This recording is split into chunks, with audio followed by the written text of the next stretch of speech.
Hey guys, it's Anna and welcome to my channel. Today I'm going to be reviewing 30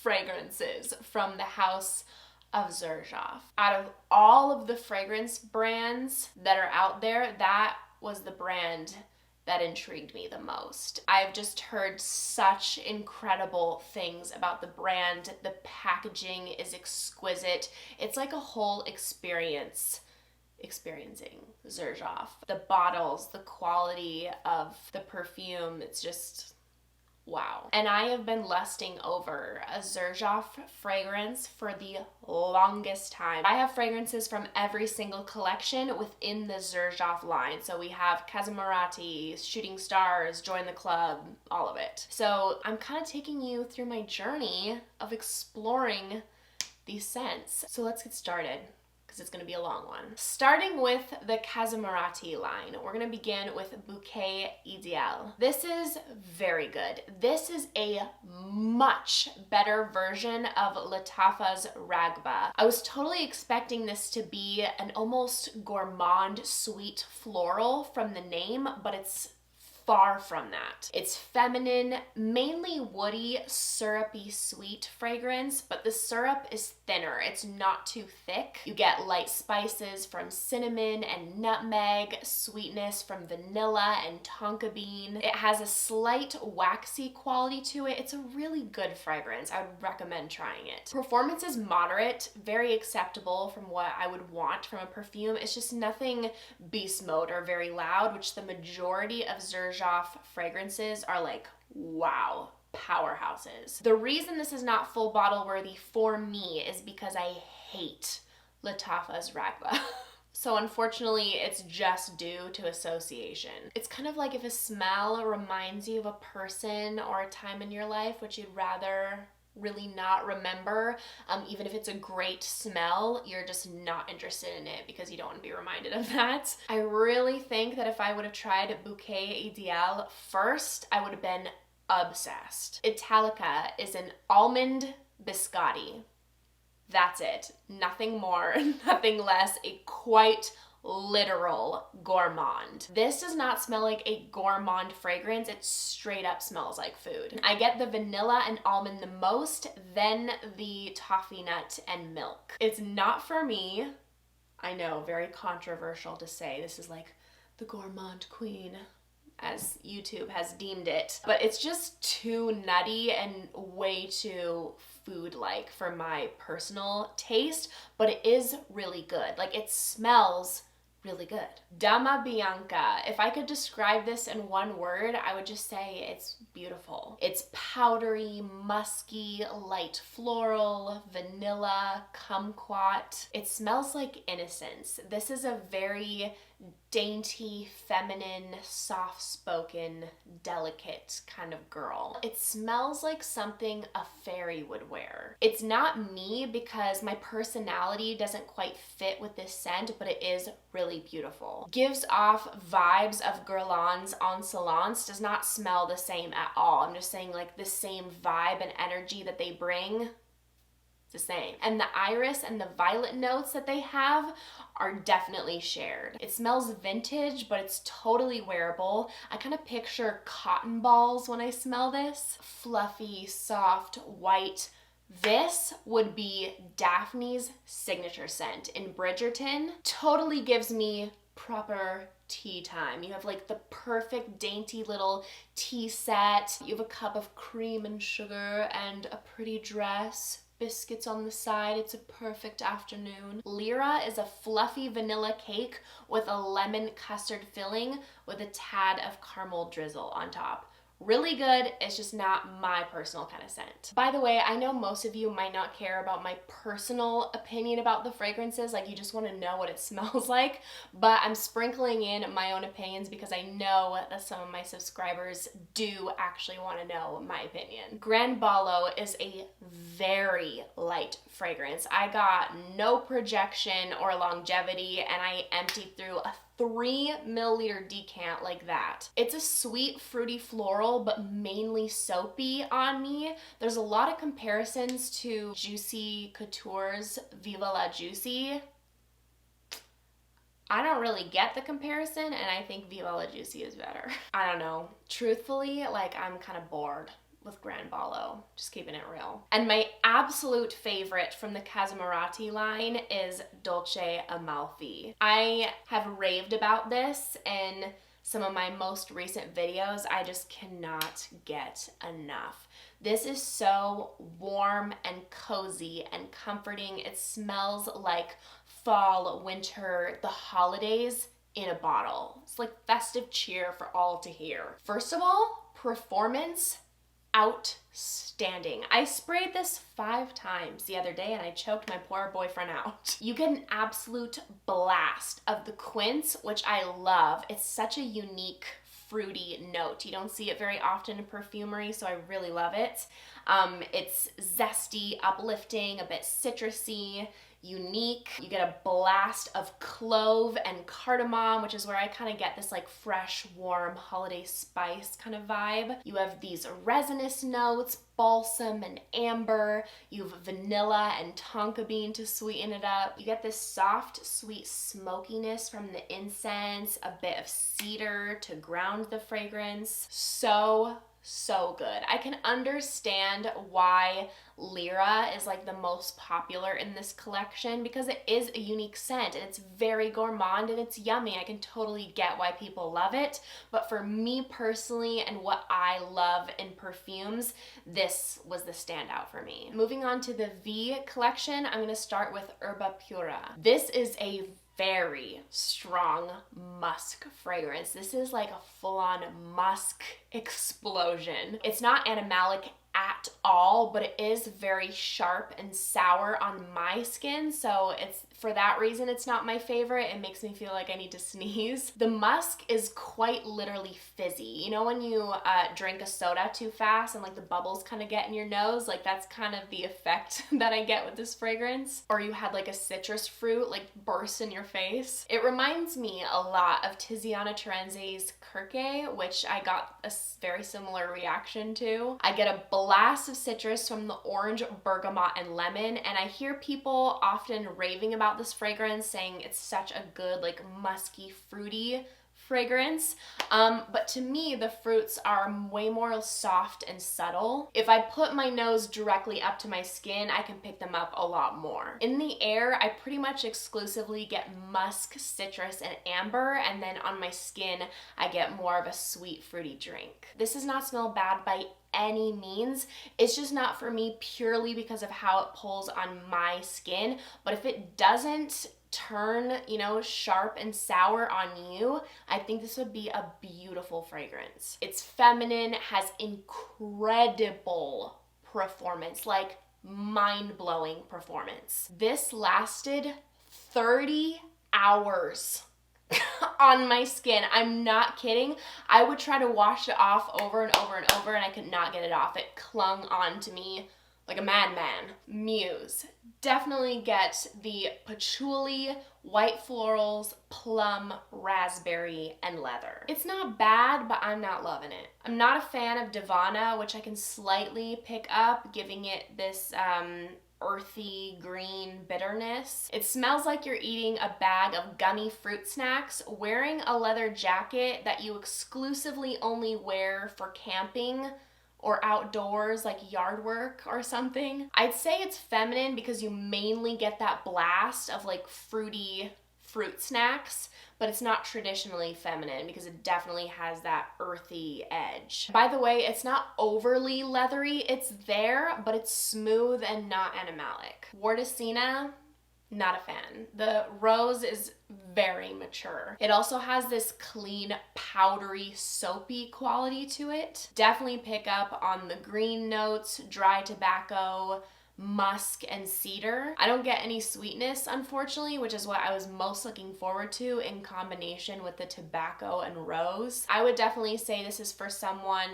who's mature, who likes their more traditional rose scents with like a spicy kick. Amabile.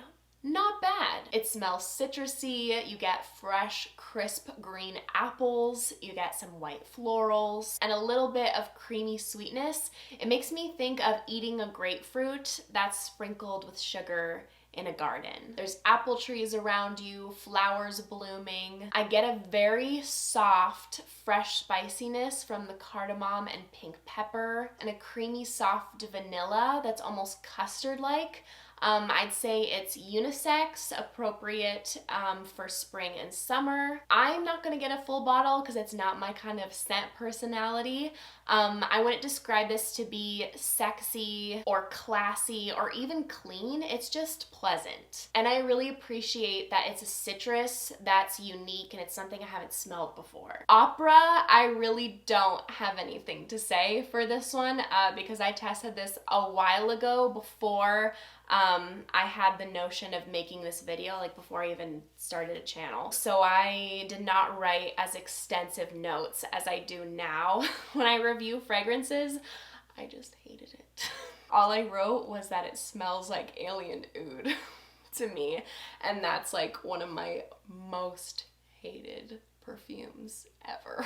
Moving on, Ouverture.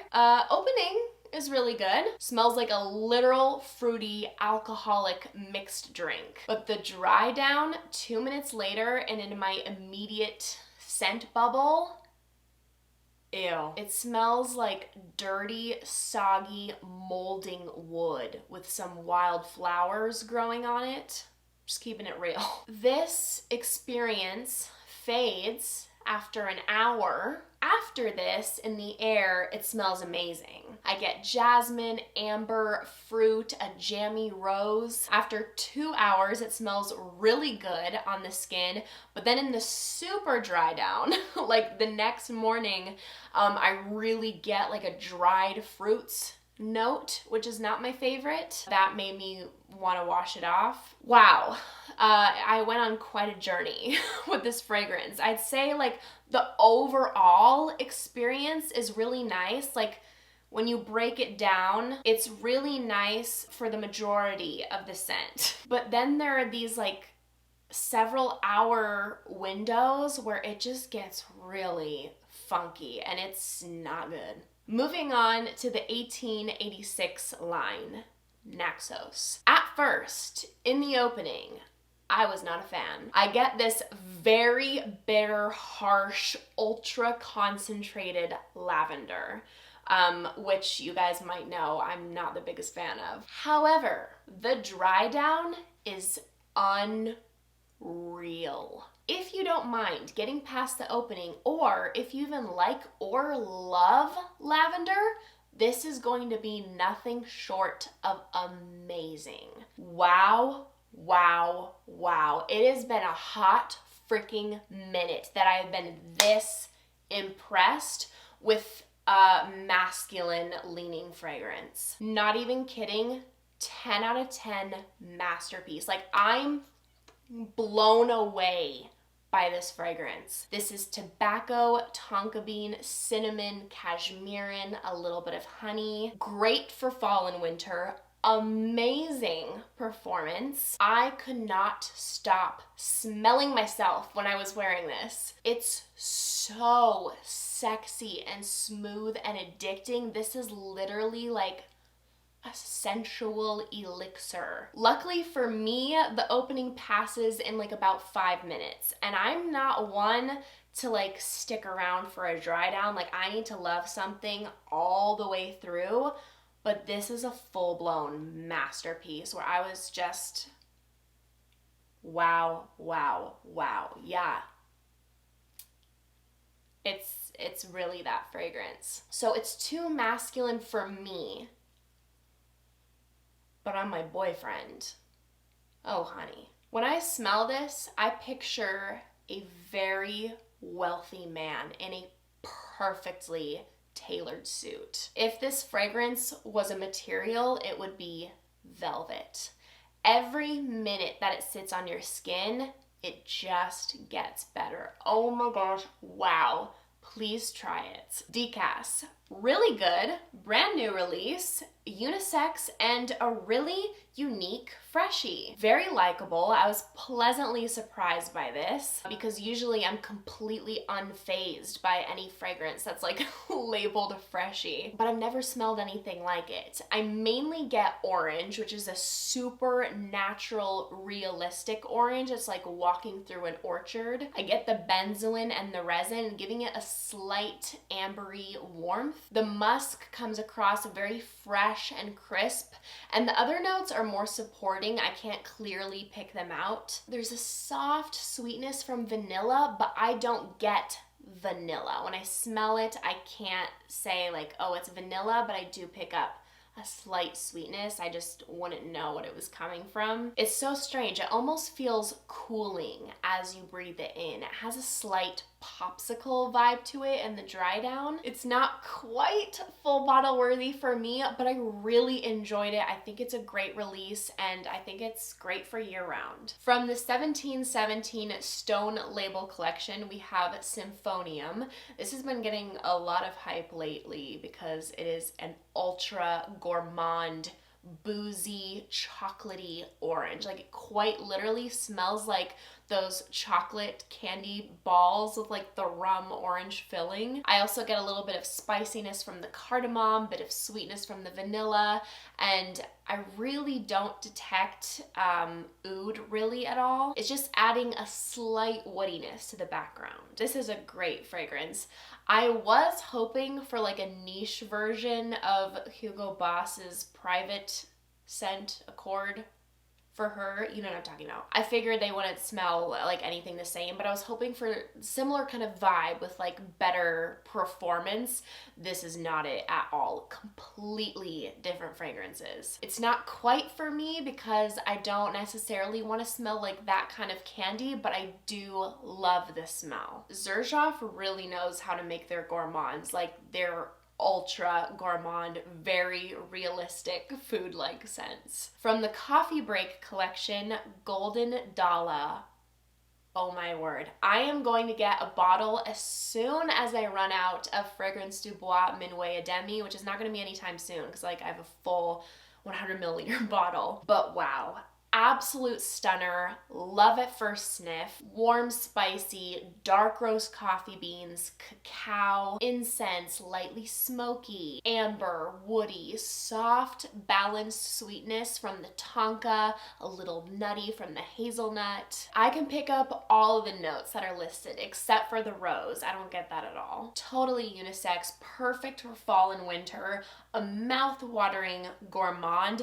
This is the gourmand for the fragrance lovers out there who love their gourmands, but they don't want something that's just like, oh, I smell like a vanilla cookie. They want something that's darker with more edge. This smells like the most expensive coffee shop where they really focus on the experience and their quality. It's bougie, beautifully designed. There's no drive-through. This is an amazing, exquisite coffee shop in Italy. They source the finest products from around the world. This is like a true art form and craft to them. Also, amazing performance. I love this perfume. JTC, Join the Club, Ivory Route.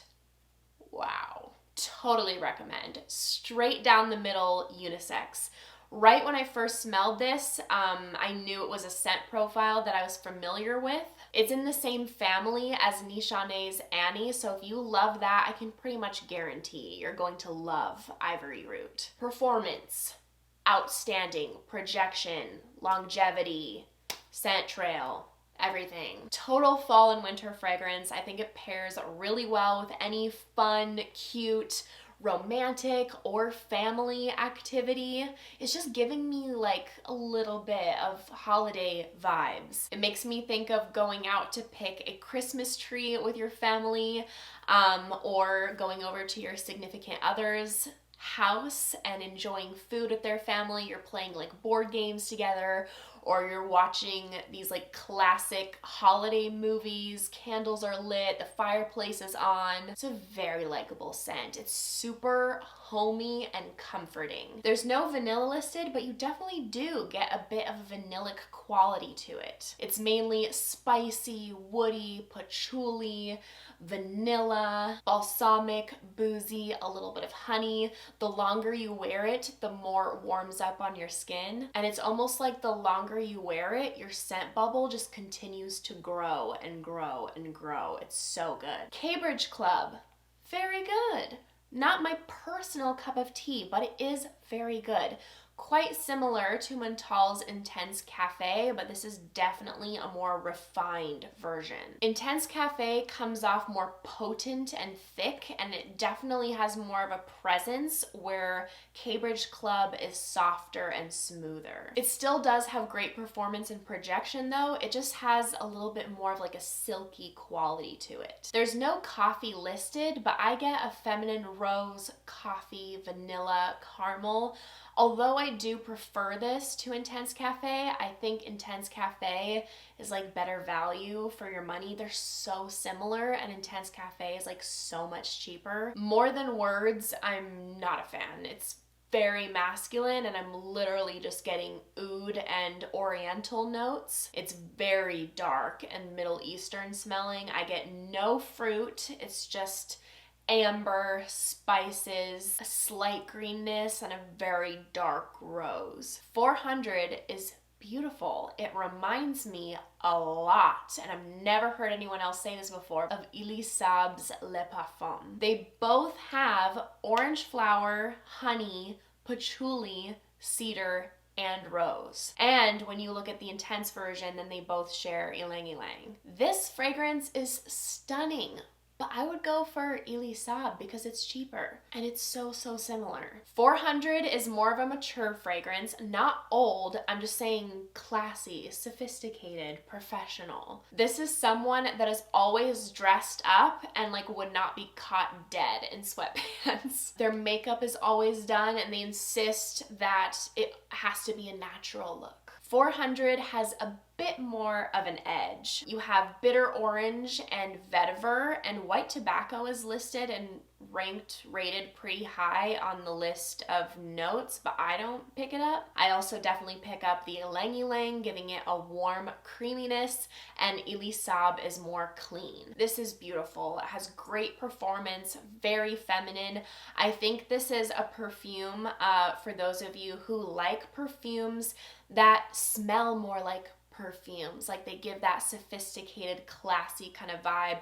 You tend to like your Chanel and Chloe fragrances. Shunkoin is very interesting and, might I say, weird. It doesn't smell bad, I just don't like it. It doesn't smell like a fragrance, really. In the opening, I get a tea leaf note, and then very quickly it becomes this kind of like rice pudding, vanilla, coconut custard. It's powdery, vanilla, creamy, coconut, definitely has a strong lactonic, milky quality to it. I don't like it at all. Again, it doesn't smell bad. I just really don't want to smell like this. It made me a bit nauseous. Oh no, I dropped my light. I dropped my floor light. Hopefully when I set this up, it doesn't look too wildly different. Yeah, I like barely did anything. I'm fine. From the Oud Stars collection, we have Indochine. No. This is a very animalic oud. I don't even pick up specifically mango or strawberry. I do get like a little bit of a fruitiness and some musk, but it is dominated by animalic oud. After it's dried down, when I put my nose to my skin, then I can pick up a bit of that fruitiness, but like in the air, animalic oud. I'm looking up videos on how to pronounce some of these fragrances. This is an ad. Mamluk, kind of the same story. I really don't like this. It smells off. Like it's It smells like the honey is going bad. The oud is a bit animalic. You get some dirty jasmine, like rough resins, not in a creamy, warm, comforting kind of way. Like they come off more harsh. I get the musk as well, and I would say this is unisex, leaning masculine. No. No.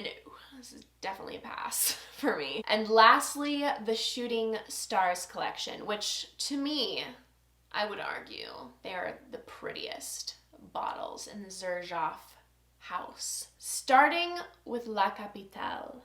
This one right here, prettiest bottle from Xerjoff.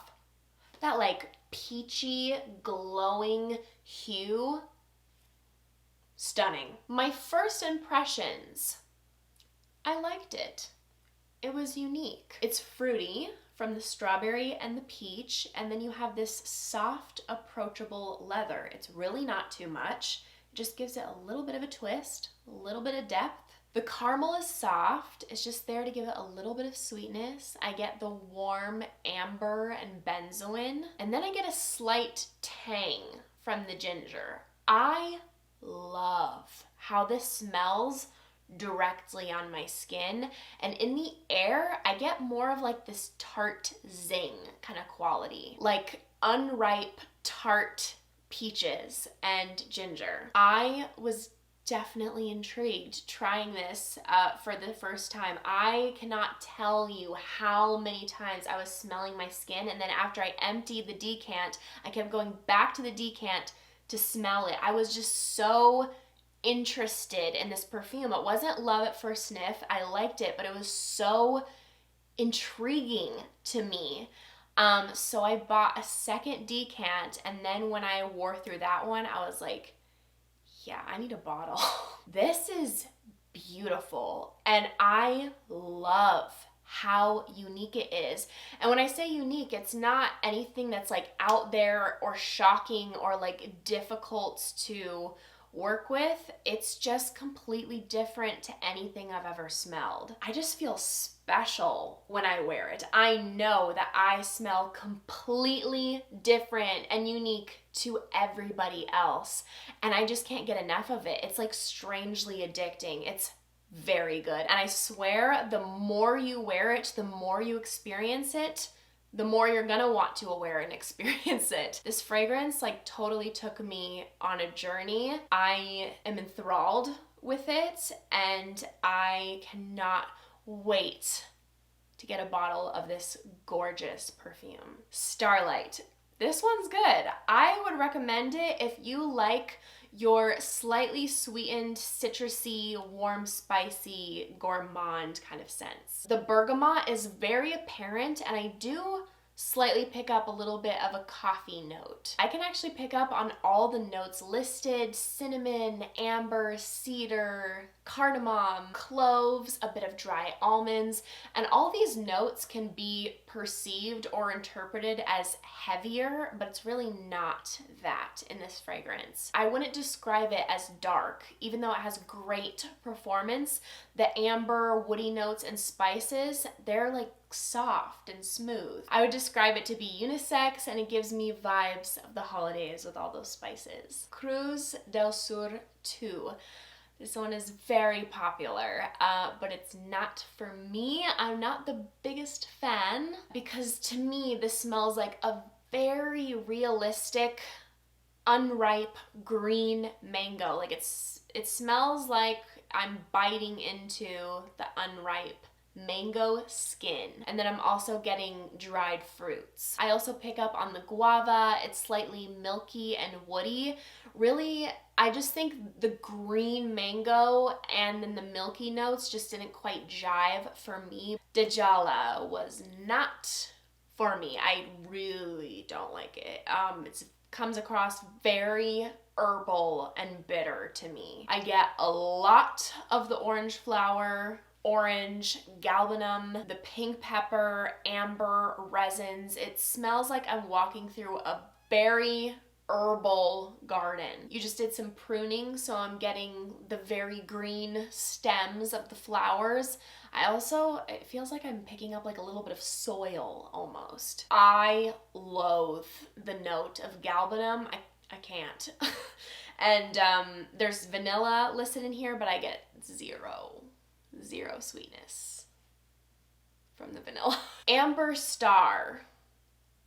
Wow, I'm just like waiting for the hate comments. I was really let down by this. I was very underwhelmed, and there's so much hype about this fragrance. People say it's like the best amber fragrance. I was expecting this to be the next great big thing. People hype it up to be like so revolutionary and expensive and amazing, and to me it's just fine. It just mainly smells like fresh paper to me, which granted, it smells like the best paper I've ever smelled, but still, like, I'm not getting any sort of wow factor. I get amber and woody notes, and that's about it. I get like a whisper of vanilla. It's soft, so you can definitely overspray this, which it's like, come on, like these are very expensive. It's very light. It doesn't have this rich depth or uniqueness I was expecting. You know, if you were to tell me, oh, this smells like amber and woody notes, which it does,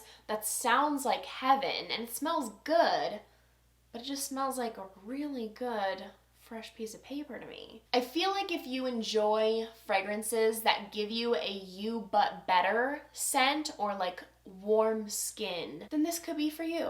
It smells good. I'm just unaffected by it, and I wouldn't have expected this to be a Xerjoff. Star Musk, I was not a fan. This came off very mature to me, the florals in particular, and then I also definitely get a lot of musk. It's powdery from the iris. You get ambery notes, woodiness, and then when it all just kind of blends together, it comes off very vintage. Last but not least is Blue Hope. And this is good. This is a soft, mellow citrus fragrance. I'm definitely getting that blast of orange and bergamot. And the orange stays throughout the life of the fragrance, but it's very mellow. And then you get this powdery, creamy, soft vanilla, sweet saffron, and you get a good amount of musk, but it's very soft and smooth. And I get no castoreum. Thank goodness. This is so delicate and beautiful. I cannot believe I don't hear anything about this. This is very, very likable and easy to understand. I think if you love Parfum de Marly Oriana, you're really gonna like this fragrance. They're in the same scent family when it comes to like sweetened citrusy fragrances. This is so gentle, soft, dainty, approachable. It definitely has a softer performance. This comes off very feminine. This is a big like for me. It's just that sweetened citrusy fragrances don't fit my personality, but I thoroughly enjoyed this one. Finally, I have reached the end of this Xerjoff review. I hope you guys enjoyed. I hope it was helpful. I know it was a long one. So thank you guys so much for watching. Please let me know down below if there's a fragrance house you would like me to cover next. If you enjoyed, make sure to give this video a big thumbs up and make sure to subscribe down below if you haven't already. If you want to see me in any more videos, I would appreciate it so, so much. I hope you guys are having an amazing day, and I hope to see you in my next video. Bye!